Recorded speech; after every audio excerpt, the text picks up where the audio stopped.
तो दोस्तों, क्योंकि रिश्तों के भी रूप बदलते हैं कि आज के एपिसोड की शुरुआत वहीं से होती है जहां अंगद कमरे के अंदर आता है। अंदर विकास उसका इंतजार कर रहा होता है। विकास अंगद से कहता है कि तू कमरे में अकेले क्यों बैठा है, चल बाहर चलते हैं और दिल्ली थोड़ा घूमकर एक्सप्लोर करते हैं। लेकिन अंगद साफ मना करता हुआ नजर आता है। वो कहता है कि वो बहुत थक चुका है, पहले कंसर्ट खत्म हो जाए उसके बाद आराम से घूमेंगे। इस पर विकास मजाक में कहता है कि वो कैसा रॉकस्टार है जो इतनी बोरिंग बातें करता है। अंगद भी हंसते हुए कहता है कि वो जैसा है वैसा ही है, अगर विकास उसको झेल सकता है तो ठीक है, वरना उसे अकेले छोड़ दे। इसी बहाने उसे विकास से भी थोड़ा ब्रेक मिल जाएगा। दूसरी तरफ घर में माधवी टिम्सी को रोक रही होती है, क्योंकि टिम्सी गुस्से के मारे मिताली को फोन करने वाली होती है। टिम्सी कह रही होती है कि उसने देखा था कि मिताली ने वृंदा चाची के साथ कितनी बुरी तरह बात की थी, ऐसे में वो उसे बिना जवाब दिए नहीं छोड़ सकती। लेकिन माधवी उसको रोकते हुए कहती है कि फोन करने से कुछ भी ठीक नहीं होगा। इस पर टिम्सी बोलती है कि यही आखिरी रास्ता है। कहती है वो कि कार्तिक अंकल और चाची के बीच सब कुछ ठीक हो रहा था। कार्तिक अंकल इतने अच्छे इंसान हैं, फिर अचानक उन्होंने यू टर्न क्यों ले लिया। वो सिर्फ मिताली से इसका जवाब चाहती है। इतना बोलकर वो फोन लेने की कोशिश करती है, लेकिन माधवी उसको रोकती रहती है। माधवी बोलती है कि वो अपनी माँ को खुश देखना चाहती है, इसलिए ही टिम्सी को रोक रही है। वो कहती है कि उसने बचपन से अपनी माँ को संघर्ष करते देखा है। वो नहीं चाहती कि कोई फिर से उनकी ईमानदारी, चरित्र या वफादारी पर सवाल उठाए। टिम्सी पूछती है कि क्या उसे लगता है कि कार्तिक अंकल भी ऐसे ही है। माधवी कहती है कि उसे नहीं पता, लेकिन अगर उन्हें माँ के साथ रिश्ता आगे बढ़ाना है तो सबसे पहले उन पर भरोसा करना होगा। अगर किसी की बात सुनकर बिना एक बार माँ से पूछे ही उन्होंने दूरी बना ली तो ऐसे रिश्ते का भविष्य क्या होगा। वो आगे बोलती है कि सिर्फ ग्रीन फ्लैग होने से कुछ नहीं होता। अगर कोई इंसान उसकी माँ को समझ नहीं सकता तो वो कभी नहीं चाहेगी कि उसकी माँ ऐसा रिश्ता आगे बढ़ाए। ये सब सुनकर पास बैठा अक्षय मनी मन सोचता है कि वैसे तो माधवी बहुत बचकानी हरकतें करती है, लेकिन माँ की बात आते ही वो कितनी समझदारी से सोचने लग जाती है। उधर टिम्सी माहौल हल्का करने की कोशिश करती है। वो कहती है कि लड़के हमेशा इतने मैच्योर नहीं होते, इसलिए शायद कार्तिक ने भी जल्दबाजी में फैसला लिया हो। तभी मुन्नी वहां आकर कहती है कि इस बार माधवी बिल्कुल सही सोच रही है। वो कहती है कि वो जानती है कि टिम्सी भी वृंदा के लिए अच्छा ही चाहती है, लेकिन वृंदा ने जिंदगी में पहले ही बहुत कुछ सहा है, अब वो सिर्फ खुशियां डिजर्व करती है।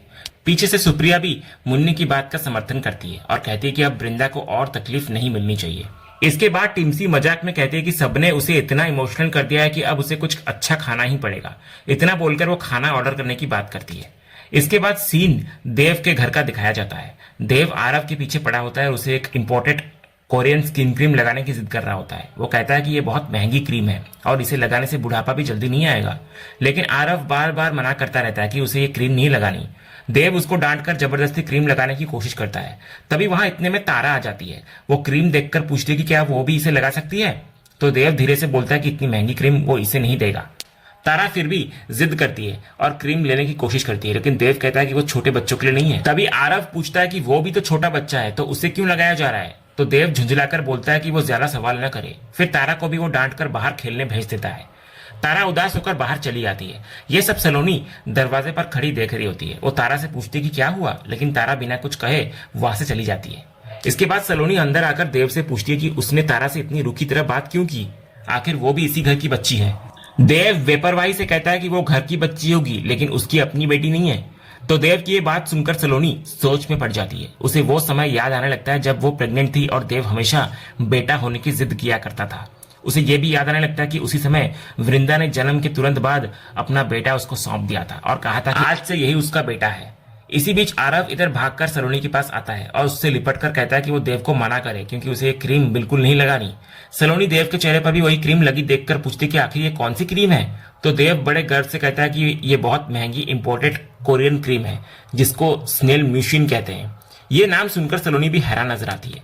तब आरव कहने लगता है सलोनी से कि इसका मतलब स्नेल का चिपचिपा पदार्थ होता है और पापा वही उसके चेहरे पर लगाने की कोशिश कर रहे हैं। सलोनी तुरंत देव से बोलती है कि कम से कम बच्चे के चेहरे पर तो ये क्रीम मत लगाइए। फिर वो पूछती है कि आखिर इतनी महंगी क्रीम उसे मिली कहां से, तो देव घमंड से कहता है कि आजकल कुछ भी मंगवाया जा सकता है। ये क्रीम उसने सीधे कोरिया से मंगवाई है और उसके लिए कुछ भी नामुमकिन नहीं है। हालांकि वो ये भी कहता है कि सलोनी उसकी बात नहीं समझ पाएगी। इसके बाद देव एक बार फिर आरव के पीछे पड़ जाता है और उसे वही क्रीम लगाने के लिए मनाने लगता है, लेकिन आरव इस बार भी साफ मना करता हुआ नजर आता है।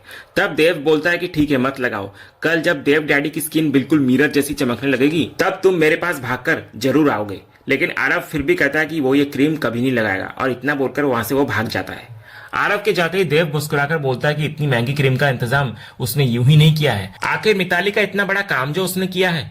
इसके बाद सीन दिल्ली के होटल का दिखाया जाता है। वृंदा अपने कमरे में सारा सामान अलमारी में रखकर सोने की तैयारी कर रही होती है। तभी अचानक उसे तेज म्यूजिक की आवाज सुनाई देती है।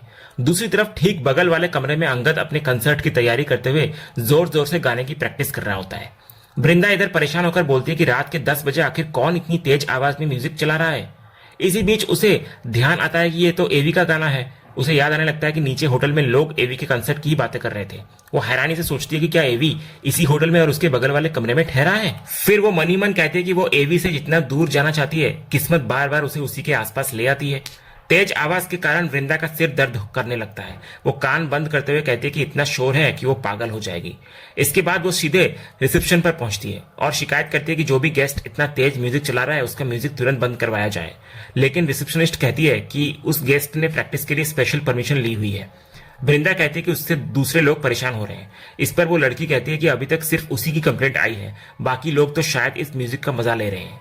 तब वृंदा बोलती है कि अगर म्यूजिक बंद नहीं हो सकता तो उसका रूम ही बदल दिया जाए। लेकिन रिसेप्शनिस्ट कहती है कि एवी के कंसर्ट की वजह से होटल के सारे रूम्स पहले से बुक्ड हैं। लोग सिर्फ उसकी एक झलक पाने के लिए यहाँ पर रुके हुए हैं। वृंदा एक बार फिर रिक्वेस्ट करती है कि कम से कम म्यूजिक बंद करवा दिया जाए, लेकिन वो लड़की साफ मना कर देती है। आखिर में रिसेप्शनिस्ट माफी मांगते हुए कहती है कि आज की रात किसी तरह एडजस्ट कर ले, वो अगले दिन वो जरूर उनका रूम बदलवा लेगी। तो मजबूर होकर वृंदा वापस अपने कमरे में लौट आती है। वो दोबारा सोने की कोशिश करती है, लेकिन बगल वाले कमरे से आ रही तेज आवाज के कारण उसे बिल्कुल भी नींद नहीं आती। तो परेशान होकर वो उठ जाती है और कहती है कि अगर ऐसा ही चलता रहा तो वो सच में पागल हो जाएगी। तभी उसके दिमाग में एक आइडिया आता है। वो एक नोट पैड उठाती है और उस पर कुछ लिखती है। इसके बाद वो कागज लेकर बाहर जाती है और चुपचाप उसे बगल वाले कमरे यानी एवी के कमरे के दरवाजे के नीचे से अंदर सरका देती है। उधर उसी समय अंगद की प्रैक्टिस भी खत्म हो जाती है। वो पानी पीने के लिए उठता है। तभी उसकी नजर दरवाजे के पास पड़ी उस चिट्ठी पर जाती है। वो कागज उठाकर पढ़ता है। उसमें लिखा होता है कि मिस्टर सुपरस्टार एवी, एक सेलिब्रिटी होने के नाते तुम्हारी अपने फैंस के प्रति भी जिम्मेदारी है। आखिर लोगों ने ही तुम्हें स्टार बनाया है, लेकिन जो इंसान गाने चुरा सकता है उससे और उम्मीद भी क्या की जा सकती है। कौन जाने तुम्हारे सारे गाने ही चोरी के हों, क्योंकि तुम्हारे अंदर तो कोई क्रिएटिविटी दिखाई नहीं देती। तुम सिर्फ चोर ही नहीं बेसुरे भी हो। तुम्हारे गाने म्यूजिक नहीं सिर्फ शोर हैं। तुम दूसरों की मेहनत पर नाम कमाने वाले एक फेक और धोखेबाज इंसान हो। इसलिए अपना ये दिखावा बंद करो और लोगों को चैन से सोने दो। कंसर्ट में जितना शोर मचाना है वहां मचा लेना। तो अंगद ये चिट्ठी पढ़कर गुस्से से भड़क जाता है। वो हैरानी से बोलता है कि आखिर ये चिट्ठी लिखने वाला है कौन। अगर ये नोट उसके कमरे के नीचे से आया है तो जाहिर है कि वही इंसान आसपास ही होगा। वो गुस्से में कहता है कि एक गाना लेने का मतलब ये तो नहीं कि उसके सारे गाने ही चुराए हुए हो। अगर इतनी हिम्मत थी तो सामने आकर बात करता। डरपोकों की तरह चिट्ठी लिखकर भागने की क्या जरूरत थी। अंगद गुस्से में बोलता है कि जिसने आज तक सिर्फ एवी के गाने सुने, अब वो एवी का गुस्सा भी देखेगा। इतना बोलकर तुरंत कमरे से बाहर निकल आता है अंगद और बगल वाले कमरे का दरवाजा जोर जोर से पीटने लगता है। दरवाजा खुलता है और सामने कार्तिक होता है। कार्तिक नाराज होकर पूछता है कि दरवाजा खटखटाने का ये कौन सा तरीका है। इस पर अंगद भी गुस्से में वो चिट्ठी दिखाते हुए कहता है कि आखिर इसका क्या मतलब है, उसने ये सब क्यों लिखा। लेकिन कार्तिक हैरान होकर बोलता है कि उसे समझ नहीं आ रहा कि वो किस बारे में बात कर रहा है। फिर वो पूछता है कि आखिर वो है कौन। तो अंगद बोलता है ज्यादा अनजान बनने की जरूरत नहीं है, पहले ये बताया कि उसने ये नोट क्यों लिखा। इतना लिखने के बाद वो अब ड्रामा क्यों कर रहा है। कार्तिक फिर समझाता है कि शायद वो गलत कमरे में आ गया है, उसे किसी और के पास जाना चाहिए क्योंकि उसे इस चिट्ठी के बारे में कुछ भी नहीं पता।